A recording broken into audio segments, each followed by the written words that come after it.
নমস্কার, আমি পল্লবী নস্কর। আমার নতুন একটা ভিডিওতে সবাইকে জানাই স্বাগতম।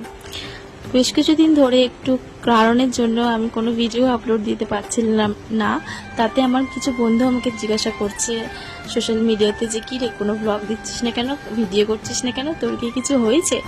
সত্যি এটা শুনেও ভালো লাগলো যে কেউ কেউ আছে যারা আমার ভিডিও দেখতে পছন্দ করে, যাদের আমি ভিডিও ছাড়তে না পারে তারা আমাকে জিজ্ঞাসা করছে।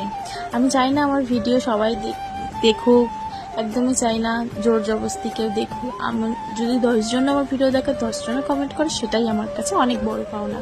আর আমার খুব ভালো লাগে, আমার কিছু কিছু বন্ধুরা আছে, অনেক মেয়েরাই বেশি বিশেষ করে আমাকে অনেক সাপোর্ট করে। অনেক দিদিরা আছে যারা আমার প্রত্যেকটা ভিডিওতে কমেন্ট করে, আমি সবই দেখি, সবাইকে রিপ্লাই দিই।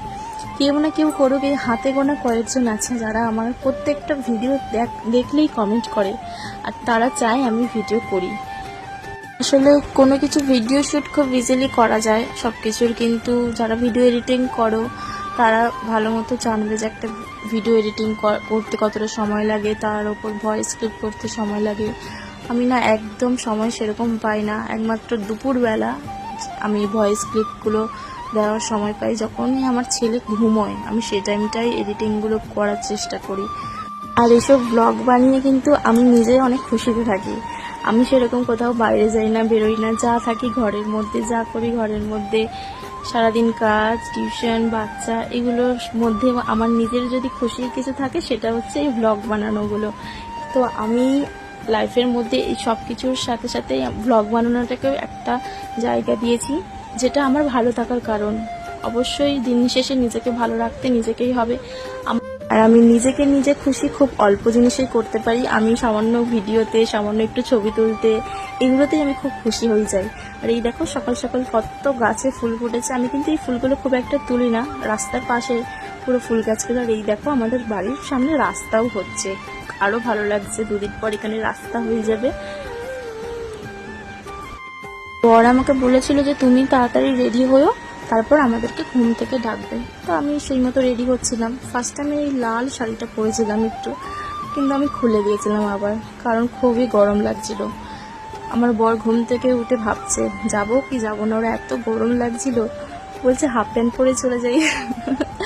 তারপর দুজনে রেডি হয়ে দুজনে আজকে ব্ল্যাক পরেছিলাম। ওকে আমি সকালবেলা জিজ্ঞাসা করছি যে কি গো, এটা নিয়ে কত বছর তুমি জামাই ষষ্ঠীতে যাচ্ছ বলো? ও উত্তর দিচ্ছে 2 বছর হচ্ছে। এটা নিয়ে 4 নম্বর হচ্ছে, কিন্তু ও বলছে 2 বছর হচ্ছে। তো আমার বরকে অনেক ভালো বলতে হয়, সারাটা রাস্তা ছেলেকে কোলে করেই নিয়ে গেছে। আর আমাদের নরেন্দ্রপুরের রাস্তার কথা তো আর বললাম না, থাক। বারবার আমি বলছিলাম যে একটু তাড়াতাড়ি চলো, একটু তাড়াতাড়ি চলো, কারণ রোদ উঠলে না খুবই কষ্ট হয়। বিশেষ করে আমাদের এই ছোট বাচ্চাটা, ও একদম না গরমে রোদের মধ্যে থাকতে পারে না, খুব কষ্ট হয় ওর। অনেকদিন পর এরকম আমার বরের সাথে কোথাও যাচ্ছি, আমার যে এত ভালো লাগছিল। কোথাও না যাই না, কোথাও আমার বরের সাথে যাওয়া হয় না, তো আমার খুবই ভালো লাগছিল। কি সুন্দর 3 জনে যাচ্ছিলাম, একটু ফ্যামিলি ফিল হচ্ছিল। নরেন্দ্রপুর, সোনারপুর, সুভাষগ্রাম খুব কাছেই, বেশি সময় লাগে না মায়ের কাছে যেতে। মার কাছে যাওয়ার পর মা যখন ওকে আশীর্বাদ করছিল আমার বরকে, তখন আমার একটা কথা খুব মনে পড়ছিল। আমার সন্তানকে নিয়ে যখন আমি প্রথম আমার মায়ের কাছে যাই, আমার মা ওকে ঘরে ঢোকার আগে ঠিক এভাবে আশীর্বাদ করে শাক বাজিয়ে তারপর আমার বাচ্চাকে নিয়ে নিজে কোলে করে নিয়ে ঘরে ঢুকিয়েছিল। আমার বাচ্চা শুধু ভাবছে বসে বসে বাবার কোলে, যেটা কি করছে দিদুন।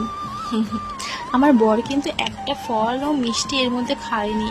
আমার বর একদমই ফল মিষ্টি এগুলো পছন্দই করে না। মাকে বলি যে বেশি বেশি করবে না, তাও মা অনেক কিছু আয়োজন করে, কিন্তু এগুলো কিছুই ও খেতে পারে না সেরকম। এই গরমের মধ্যে আমার মা কত কিছু রান্না করেছিল এখানে, মাছের মাথা দিয়ে ডাল, আলু পটলের চিংড়ির তরকারি। আমার বর যেহেতু ট্যাংরা মাছ খুব ভালোবাসে, ডিম দেওয়া, ট্যাংরা মাছের ঝাল করেছিল, মাছের ঝাল করেছিল, কাতলা মাছের মাংস করেছিল, বেগুনি করেছিল। এই গরমের মধ্যে সত্যি ভালো বলতে হয়েছে এতগুলো রান্না করেছিল।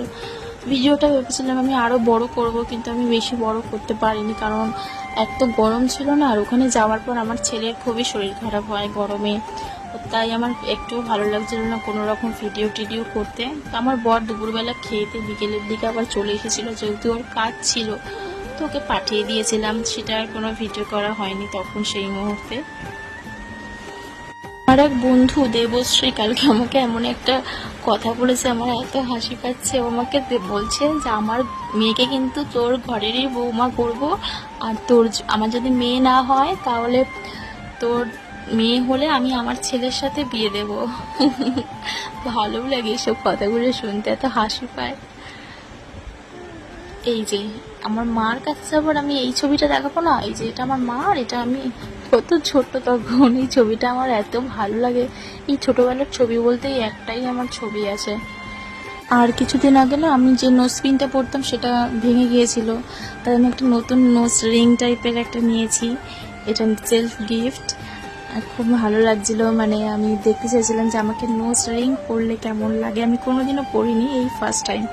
আর এই আমার তুলসীর মালা, আমি না গলায় আর কোনো হার পরি না, কোথাও বিয়ে বাড়ি যাওয়া হোক আর যেখানে যাওয়া হোক, এই তুলসীর মালাটাই যেন আমার কাছে সব থেকে সুন্দর লাগে। আমার কাছে তুলসীর মালাটা গলায় দিলে মানে আমি অনেক শান্তি পাই, অনেক ভালো লাগে।